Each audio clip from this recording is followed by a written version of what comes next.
think that radical ideas necessarily progress in a unilinear way from generation to generation. I think it's more cyclical than that. Marriage was a must. A normal family going girl will not think of not getting married at that time. You follow your traditions and conventions, yet at the same time there is a modernization of that tradition. So the whole idea was to reconcile roots and wings, to soar, to spread your wings, but at the same time be deeply conscious of your roots. I think that was going on very much during the 60s. The 70s felt as if we were on the brink of something, that across the next horizon there was either a pot of gold or a rainbow, or the sun was going to shine. This was the 70s and we were the bell-bottom generation. There were no discotheques and we certainly didn't have enough money to go for coffee. Well, I remember growing up with just Chitrahar on Wednesdays and, a feature film on a Sunday and looking forward to that. The opportunities, the decision-making capacity, all of that was being enhanced with a larger questioning of assumptions that had previously been held sacred.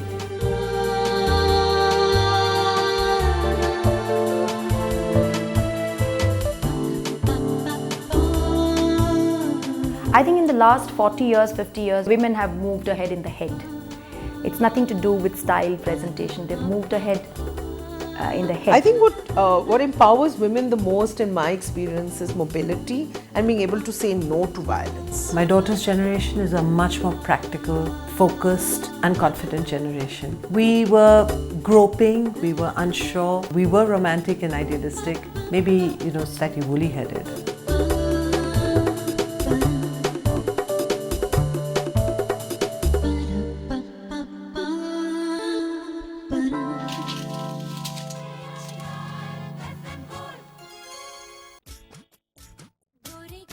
I am Snelata Jha Sharma and I studied Lady Shri Ram College for Women. I was president of the college union from 57 to 58.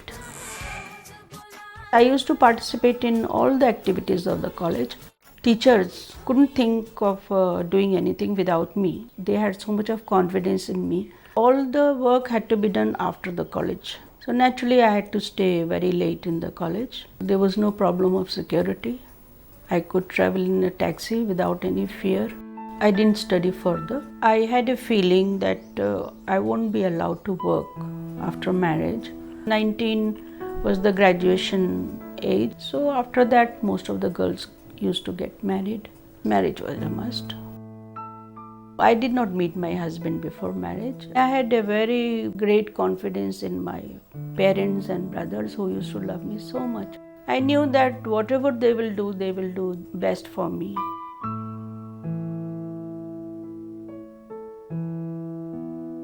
Those days, dancing was not considered very good, dancing on stage. And I don't know, from my childhood, I've got that passion. Though I had the opportunity of learning from very good teachers, but I couldn't take it as a profession. In almost everything I had the choice. Only thing, I wish I could become a professional dancer.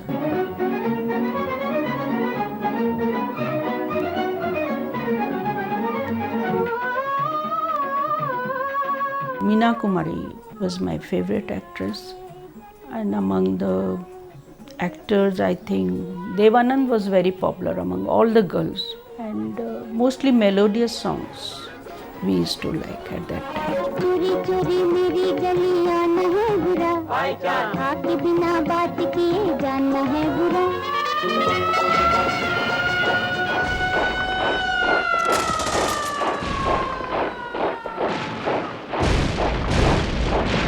There were two wars. 62 was the war with China, you can say, the border war. And there was a tremendous sense of patriotism.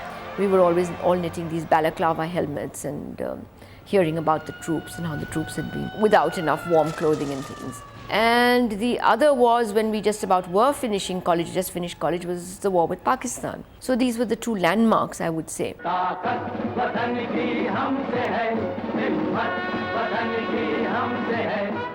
You must remember that this was kind of the post-Nehruvian period, in 1965, and early democratic socialism or socialism, and there was still a great upsurge of enthusiasm about India and future of India, etc. As young women going to university in those days, we were obviously touched by all of this. Well, politically, I think India was going through a transition. This was the times from the old Congress guard to the new Congress, and Mrs. Gandhi was trying to do a lot of new things. A woman being at the helm of affairs was very important for women at that time. So we all felt very proud and we were part of this change. You recognize that here was a woman, initially a very shy person, who was able to take on the world. The only thing that we resented at that point of time was her being described as the strongest man in her cabinet. And we felt, well, why does the metaphor always have to be male? There is something known as power which is independent of the masculinist notion of power. And that was a kind of search that went on for a lot of us. We felt that we should certainly be independent-minded young women who needed to earn a living. I remember my father saying that the only real investment or what I can give you is a good education. In my parental home, I think that was an idea that at least I should study and stand on my feet and be financially viable. At least my parents thought about that. And then eventually marriage, yes. चाहिए तुमको सहारा पलकों में आओ छुपा लूं नाजुक तन है तुम्हारा आजा आजा आजा. I think the norm was that most people wanted to graduate before they got married. The usual professions were there. It was either you joined the IAS or you became a school teacher or a college teacher. So these were very limited opportunities.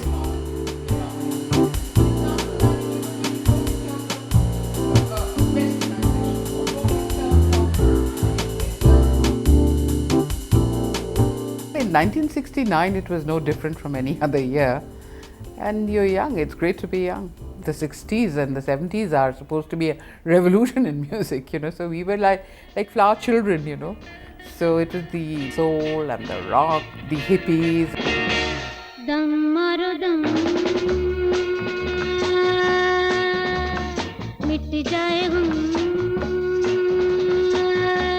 A lot of those anti-establishment songs.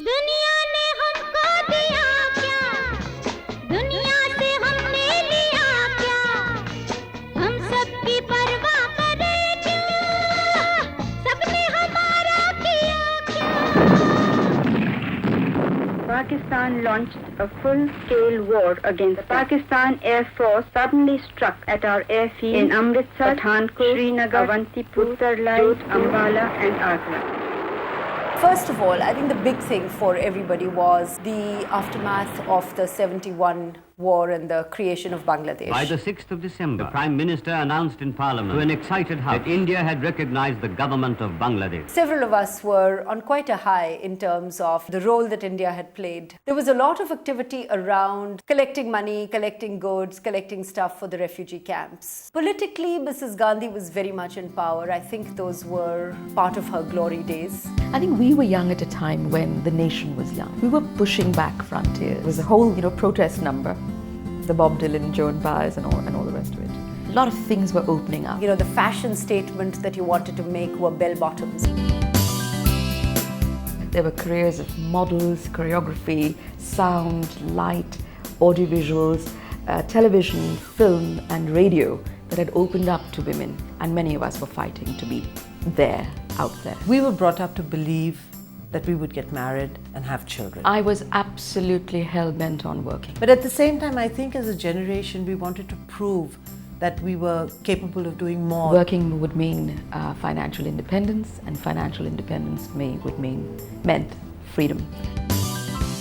Marriage was secondary, but then conversely, marriage was first to my sister, who was younger than me. There were several students who actually got engaged whilst we were still in college. I was 23 and a half, going on 24, and I was already considered an old maid by my family. I guess, the traditional and the not so traditional continued in the same way. We all looked for careers that we could combine with marriage. This whole thing of trying to balance both these needs.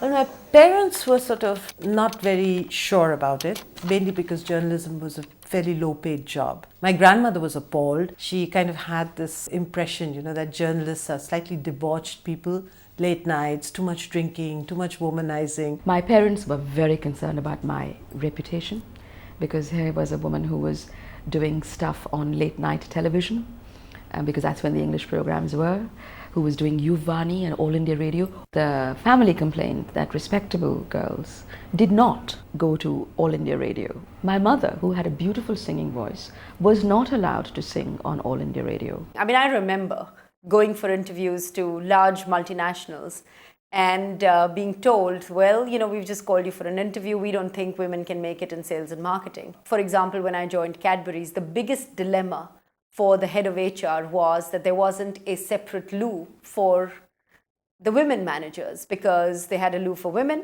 they had a loo for men, and they had a loo for men who were managers, but they did not have a loo for a woman who was a manager. Ultimately, my first real job, which was with the Indian Express, I got maybe because the person who hired me was a woman. The first thing that I've done is to stop thinking of yourself as a woman. When you're out there and you are delivering and you're performing and you're producing results, people actually forget your gender. I think the other thing that women can learn from men, which men do very, very effectively, and women have not learned to do that, is to create their own old boys network. And somehow men will meet each other over a drink at the golf course and do business. Women don't do that. I have always been torn about, this is my duty, this is my responsibility, and what I really wanted to do, which was to strike out a singularly different path for myself, but always being pulled back by duty and responsibility. When I met my husband, he told me he'd never met anybody in his life who had so many I ought, I shoulds. And I find that still tears me.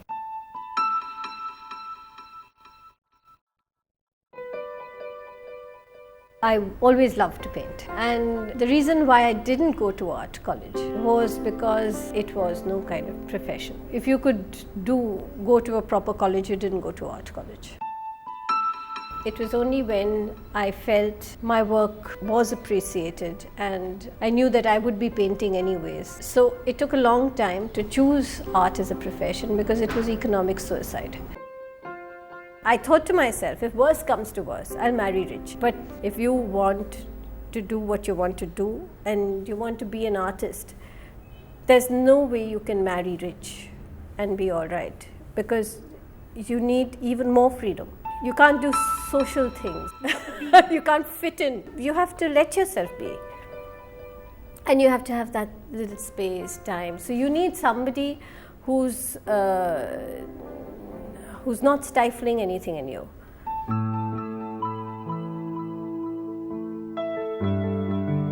I drew nude female figures and large, and later I enlarged them to life size.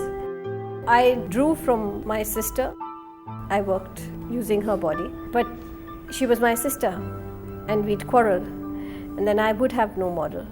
So then I turned to my grandmother, who was always there, solid, always sitting on the same bed. So my first exhibition, which was in 1980, had my grandmother and my sister, which was very nice for me because it had an old woman and a young woman.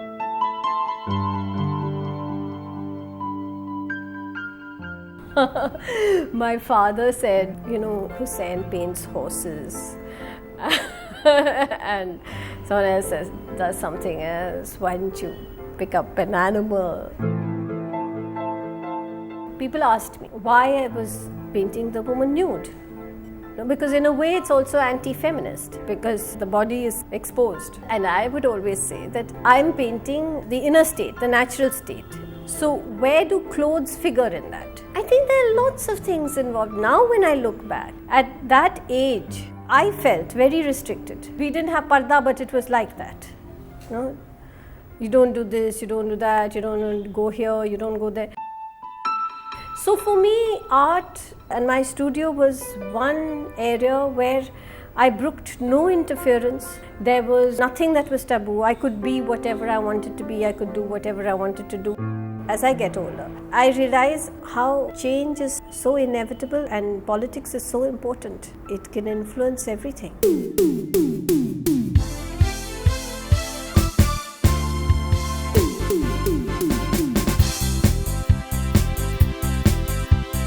The 80s was a time... Oh God, of course, Imran Khan. I think being young is young.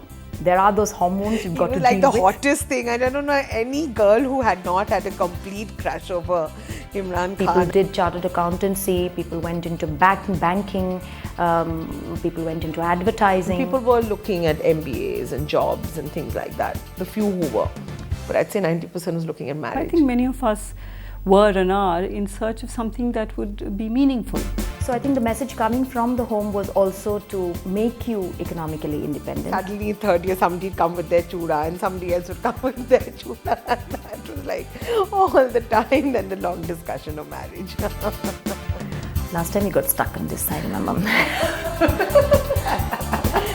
I'm 14, I still haven't got married, so it's really like... Okay. Shh, serious. Well, India won the World Cup in '83 and then I remember Delhi going absolutely crazy. Everybody was watching TV.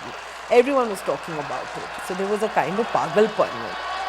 There was Mrs. Gandhi leading the country for a start. All around us, there were challenges to the nation state and challenges to every form of authority. The sort of momentous moment around those times which affected all our lives, I think, for the next 20 years was '84 with Mrs. Gandhi's death and then this riots in Delhi in particular.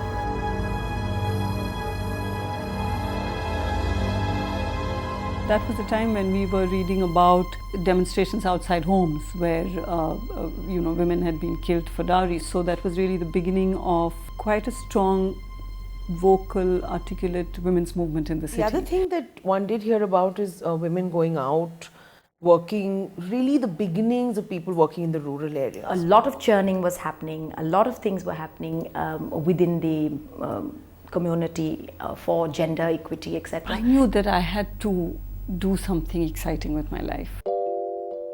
I grew up in a very conservative South Indian middle class family. My parents have transformed enormously since then because of their children, so that's quite remarkable. I think we've all noticed that in our parents, they grow with us.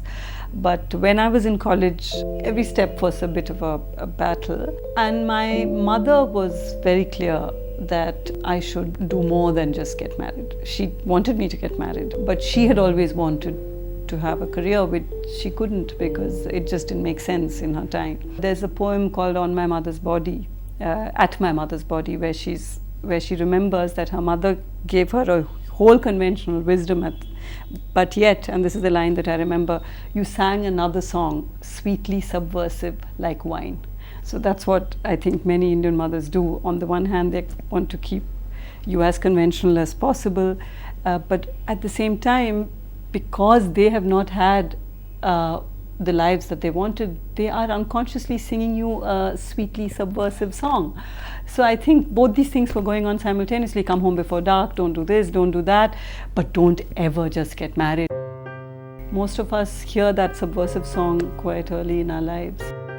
So, in many ways, I was looking for an alibi for a life. I needed to be able to say, this is why I was alive. And in that sense, LSR then once again gave me that when I came back to teach. We were just so excited about teaching. We talked about teaching all the time. We talked about what we were doing wrong in class, what we were doing right in class. We were dissecting how to teach papers. I think that was probably the headiest time of my life, the late 80s, when I came back to teach. Those years are very crucial that you're there as undergraduates in college, because I was doing formal education there in terms of doing mathematical statistics, and dance and music were my innermost ways of expressing myself. But I knew that at some point I had to choose.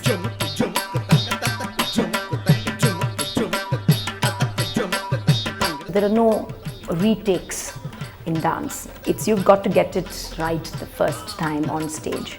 So I think the kind of hard work that goes to reach those levels of excellence is something that is, for me, that's an extremely challenging kind of a proposition.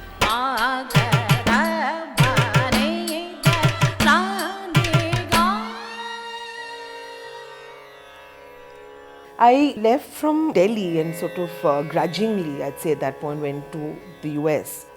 Came back and from New York landed up in a place called Karvi, which is sort of the center of nowhere. I mean, the whole world that was India and my whole education had not touched this part of the country at all. So I always laugh and say from one gun country in New York, I landed up to another gun country because Chitrakoot is known as a dacoit area. And so I could count 50 guns on a subway in New York and the same in villages in Chitrakoot. So the last 10 years I've been organizing Dalit women and working with Muslim women to basically access their rights in a very rural and backward area. I think I got completely cut off because till 99 or 2000 there was no accessibility on phone, there was no bread, there were definitely no chips and cold drinks. So I mean, there was no TV, there was no electricity. So I mean, you really got cut off from the rest of the world. I think the whole challenge of setting something up was really scintillating and exciting.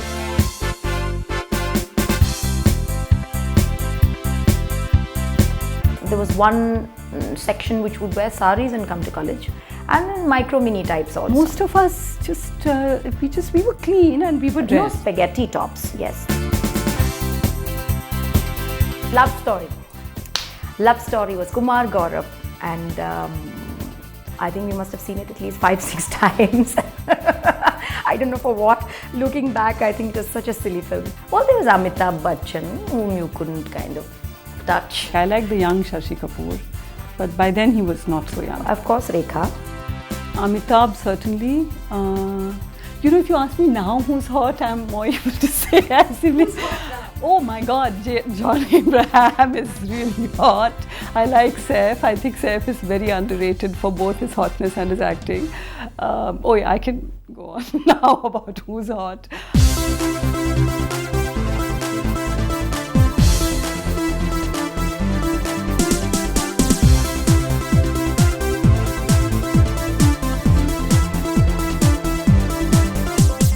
That was the transition period, there was the whole wave of liberalization, and those were exciting times as well. In fact, that was, I think, one of the decisions why a lot of us decided to study economics. Media was certainly opening up, and suddenly there was this huge boom on TV where you had 24-hour channels. अत्री देवी जी हैं, इनका लाल card है. ये कह रही हैं कि पिछले 2-3 साल से जब से कार्ड मिला है, इनको केवल एक बार राशन दिया गया है. Currently, I'm running a small citizens group called Satark Nagrik Sangathan, and the primary objective of Satark Nagrik Sangathan is to educate people about the right to seek information from the government. And the idea is to demand transparency and accountability in government functioning. हम लोग अपने हिस्से के ration की बातचीत करने आए हैं. What upsets me is apathy. You know, when, for instance, I remember when we started working in Satark Nagrik Sangathan, we work a lot on the public distribution system, on the ration system. And I remember having a conversation with one of the food department officials, and I asked him, how do you sleep at night after having done this to somebody? And he says, you know, it's the easiest to fleece them. We can't fleece people like you.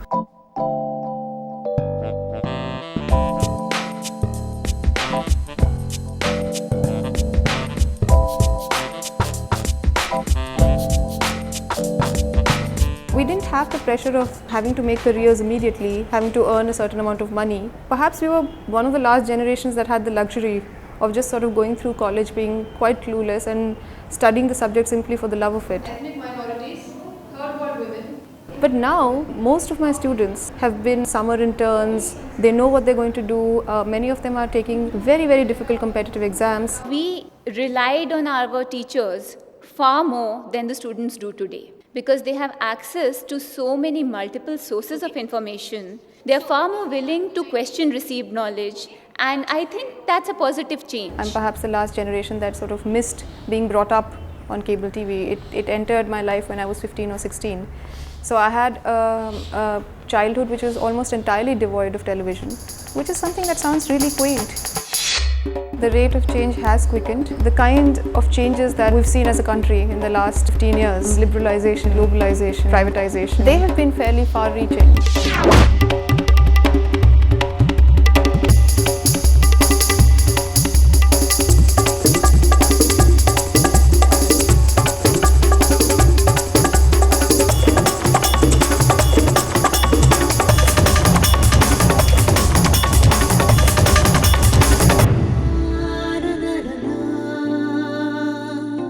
Parents have become far more open to their daughters playing a role beyond becoming a wife and a mother. And a big role in this has been played by the generation that is now mother to the present generation.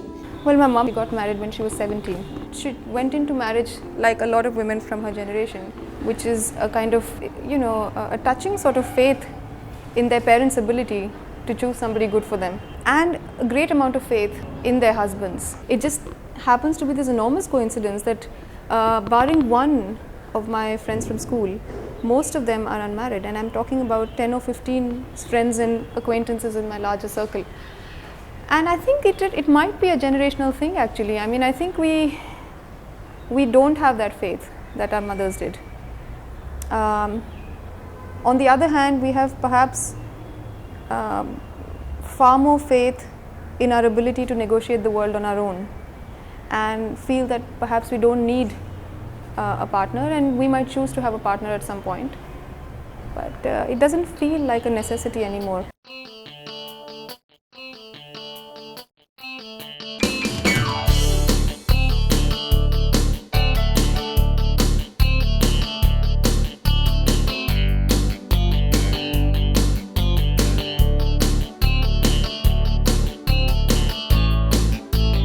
Across the board, women have moved on, where it could be my maid's daughter who wants to do a beautician course, or it could be my driver's kid who wants to be an IAS officer. So I guess, the aspirations and the kind of goals that they have are phenomenal, and they're realizing those dreams.